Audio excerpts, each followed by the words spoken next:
ಸ್ನೇಹಿತರೆ, ಮತ್ತೊಂದು ವಿಡಿಯೋಗೆ ಸ್ವಾಗತ. ಇಲ್ಲಿ ನೋಡ್ಬೋದು, ಇವತ್ತಿನ ವಿಡಿಯೋದಲ್ಲಿ ಆಧಾರ್ ಆಪರೇಟರ್ನಲ್ಲಿ ಮೇಲ್ವಿಚಾರಕರ ಹುದ್ದೆಗಳಿಗೆ ಆನ್ಲೈನ್ ಮುಖಾಂತರ ಅರ್ಜಿ ಕರೀತಾರೆ. ಇದಕ್ಕೆ ಯಾವ ವಿದ್ಯಾರ್ಥಿ ಇದ್ದವರು ಇದಕ್ಕೆ ಅಪ್ಲಿಕೇಶನ್ ಹಾಕಬೇಕು ಮತ್ತು ನಿಮ್ಮನ್ನು ಯಾವ ರೀತಿಯಾಗಿ ಸೆಲೆಕ್ಟ್ ಮಾಡ್ಕೋತಾರೋ ಮತ್ತು ಎಕ್ಸಾಮ್ ಸಿಲೆಬಸ್ ಯಾವ ರೀತಿಯಾಗಿ ಇರ್ತೈತಿ ಎಂಬುದನ್ನು ಸಂಪೂರ್ಣವಾಗಿ ಈ ವಿಡಿಯೋದಲ್ಲಿ ತಿಳಿಸ್ಕೊಡ್ತಾನೆ ಬನ್ನಿ. ಮತ್ತಿನ್ನು 2025 ಗೌರ್ಮೆಂಟ್ನಿಂದ ಯಾವ್ಯಾವ ಅಧಿಸೂಚನೆ ಹಾಕಾವ ಅಂತ ನೋಡೋದಾದರೆ, ಇಲ್ಲಿ ನೋಡ್ಬೋದು, PSI ಇಲಾಖೆಯಲ್ಲಿ ಟೋಟಲ್ ಆಗಿ 600 ಹುದ್ದೆ ಅಧಿಸೂಚನೆಗಳು ಹಾಕವಿನ 600 ಹುದ್ದೆಗಳಿಗೆ. ಮತ್ತು KSRP ಇದು ಕೂಡ ಅಧಿಸೂಚನೆ ಈ ವರ್ಷ ಆಕೈತಿ. ಮತ್ತು CRDR ಇದು ಕೂಡ 2025 ಈ ವರ್ಷ ಇದು ಅಪ್ಲಿಕೇಶನ್ ಸ್ಟಾರ್ಟ್ ಆಕೈತಿ. ಮತ್ತು KE ಎಂದ ಗ್ರೂಪ್ C ವೃಂದದ ಹುದ್ದೆಗಳಿಗೆ 700 ಹುದ್ದೆಗಳಿಗಿಂತ ಅಧಿಕ ಹುದ್ದೆಗಳಿಗೆ ಈ ವರ್ಷ ಇದು ಕೂಡ ಕನ್ಫರ್ಮ್ ಆಗೋ ಸಾಧ್ಯತೆ ಐತಿ.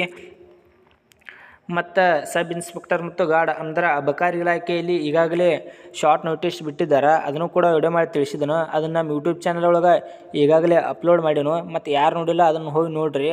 ಅದಕ್ಕೆ ಹೈಟ್ ಬೇಕು ಮತ್ತು ಎತ್ತರ ಹೈಟ ಮತ್ತು ಎಕ್ಸಾಮ್ ಯಾವ ರೀತಿಯಾಗಿರ್ತೈತಿ ಎಲ್ಲವೂ ಕೂಡ ಅದನ್ನು ವಿಡಿಯೋ ಮಾಡಿ ತಿಳಿಸೋನು.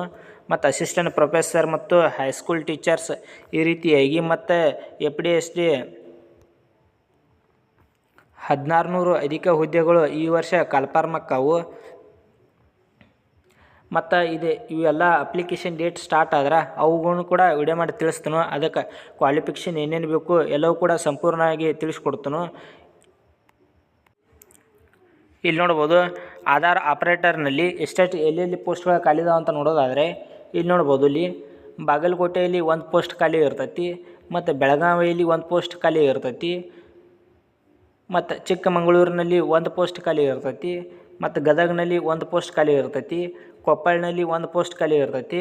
ಮತ್ತು ಉಡುಪಿಯಲ್ಲಿ 1 ಪೋಸ್ಟ, ಉತ್ತರ ಕನ್ನಡದಲ್ಲಿ 1 ಪೋಸ್ಟ, ಯಾದಗಿರಿಯಲ್ಲಿ 1 ಪೋಸ್ಟ್, ಈ ರೀತಿಯಾಗಿ ಟೋಟಲ್ ಆಗಿ 8 ಪೋಸ್ಟ್ಗಳು ಖಾಲಿ ಇರ್ತಾವೆ. ಈ 8 ಪೋಸ್ಟ್ಗೆ ಕ್ವಾಲಿಫಿಕೇಷನ್ ನೋಡೋದಾದರೆ ಯಾವ ವಿದ್ಯಾರ್ಥಿ ಇದ್ದವರು ಇದಕ್ಕೆ ಅಪ್ಲಿಕೇಶನ್ ಹಾಕ್ಬೋದು ಅಂತ ನೋಡ್ಬೋದು. ಇಲ್ಲಿ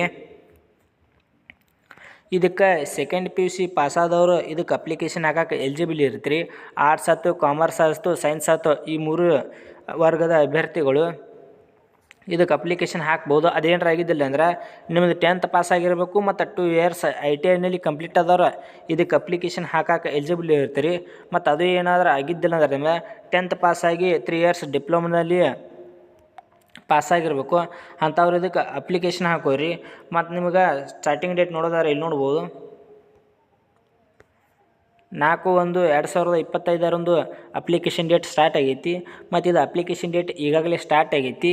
ಮತ್ತು ಅಪ್ಲಿಕೇಶನ್ ಹಾಕಕ್ಕೆ ಕೊನೆಯ ದಿನಾಂಕ ನೋಡೋದಾದರೆ 28 ಫೆಬ್ರವರಿ 2025 ಇದು ಅಪ್ಲಿಕೇಶನ್ ಹಾಕಕ್ಕೆ ಕೊನೆಯ ದಿನಾಂಕ ಆಗಿರ್ತೈತಿ. ಇಷ್ಟರೊಳಗೆ ನೀವು ಇದನ್ನು ಆನ್ಲೈನ್ ಮುಖಾಂತರ ಇದಕ್ಕೆ ಅರ್ಜಿ ಹಾಕಬೇಕಾಕೈತಿ. ಮತ್ತು ಇದರ ಅಪ್ಲೈ ಲಿಂಕ ನಮ್ಮ ಗೌರ್ಮೆಂಟ್ ಜಾಬ್ ಬಡವ ಟೆಲಿಗ್ರಾಮ್ ಗ್ರೂಪ್ನಲ್ಲಿ ಹಾಕಿರೋನು, ಅಲ್ಲಿ ಹೋಗಿ ನೀವು ಅಪ್ಲೈ ಮಾಡ್ಬೋದು. ಮತ್ತು ನಿಮಗೆ ಸೆಲೆಕ್ಷನ್ ಪ್ರೊಸೆಸ್ ನೋಡೋದಾದರೆ ಯಾವ ರೀತಿಯಾಗಿ ಸೆಲೆಕ್ಟ್ ಮಾಡ್ಕೊತಾ ಅದು ನೋಡ್ಬೋದು. ಇಲ್ಲಿ ಮೊದಲು ನಿಮಗೆ ಎಕ್ಸಾಮ್ ಇರ್ತೈತಿ. ಮೊದಲು ನಿಮಗೆ ಎಕ್ಸಾಮ್ ಕಂಡಕ್ಟ್ ಮಾಡ್ತಾರೋ. ಎಕ್ಸಾಮ್ನಲ್ಲಿ ಪಾಸಾದಂಥ ಅಭ್ಯರ್ಥಿಗಳಿಗೆ ವಾಕ್ ಇಂಟರ್ವ್ಯೂ ಇರ್ತೈತಿ. ನಿಮ್ಗೊಂದು ಡೇಟ್ ಕೊಡ್ತಾರೋ. ಎಕ್ಸಾಮ್ನಲ್ಲಿ ಪಾಸಾದಂಥ ಅಭ್ಯರ್ಥಿಗಳಿಗೆ ನಿಮ್ಮ Gmail ಮೂಲಕ ಒಂದು ಡೇಟ್ ಕೊಡ್ತಾರೋ. ಆ ಡೇಟ್ದಂದು ನೀವು ವಾಕ್ ಇಂಟರ್ವ್ಯೂ ಹೋಗ್ಬೇಕಾಕೈತಿ. ವಾಕ್ ಇಂಟರ್ವ್ಯೂನಲ್ಲಿ ಪಾಸಾದಂಥ ಅಭ್ಯರ್ಥಿಗಳನ್ನ ಸೆಲೆಕ್ಟ್ ಮಾಡ್ಕೊತಾರೋ. ಮತ್ತು ನಿಮ್ಗೆ ಅಪ್ಲಿಕೇಶನ್ ಹಾಕೋ ಮುಂದೆ ಯಾವುದೇ ರೀತಿಯಾಗಿ ಅಪ್ಲಿಕೇಶನ್ ಫೀಸ್ ಇರುವುದಿಲ್ಲ. SC ಆಯ್ತು, ST ಆಯ್ತು, ಅಂಗವಿಕಲ ವರ್ಗದ ಅಭ್ಯರ್ಥಿ ಆಯ್ತು, ಮತ್ತು 2A 2B ಮತ್ತು ಸಾಮಾನ್ಯ ವರ್ಗದ ಅಭ್ಯರ್ಥಿಗಳು ಈ ರೀತಿಯಾಗಿ ಯಾರಿಗೂ ಕೂಡ ಅಪ್ಲಿಕೇಶನ್ ಫೀಸ್ ಇರುವುದಿಲ್ಲ. ಇದೊಂದು ಖುಷಿ ವಿಚಾರ ಅಂತ ಹೇಳ್ಬೋದು. ಮತ್ತು ಇದಕ್ಕೆ ಅಪ್ಲಿಕೇಶನ್ ಹಾಕಕ್ಕೆ ಏಜ್ ನೋಡೋದಾದರೆ ಕನಿಷ್ಠ 18 ವರ್ಷ ವಯಸ್ಸನ್ನು ಕೊಟ್ಟಿರ್ತಾರೋ. ಮತ್ತು ಗರಿಷ್ಠ ವಯೋಮಿತಿ ನೋಡೋದಾದರೆ ಗರಿಷ್ಠ 45 ವರ್ಷ ವಯಸ್ಸು ಇರ್ತೈತಿ. ಮತ್ತು ಕನಿಷ್ಠ ವಯಸ್ಸು 18 ಯಾರೇ ಆಗಿದಾರಲ್ಲ ಅಂಥವ್ರು ಇದಕ್ಕೆ ಅಪ್ಲಿಕೇಶನ್ ಹಾಕ್ಬೋದು. ಹುದ್ದೆ ಹೆಸರು ನೋಡೋದಾದರೆ ಆಗಲೇ ತಿಳಿಸ್ಕೊಟ್ಟಂತೆ ಆಧಾರ ಮೇಲ್ವಿಚಾರಕರು ಮತ್ತು ಆಪರೇಟರ್ ಅಂತ ಹುದ್ದೆಗಳು ಇರ್ತಾವೆ.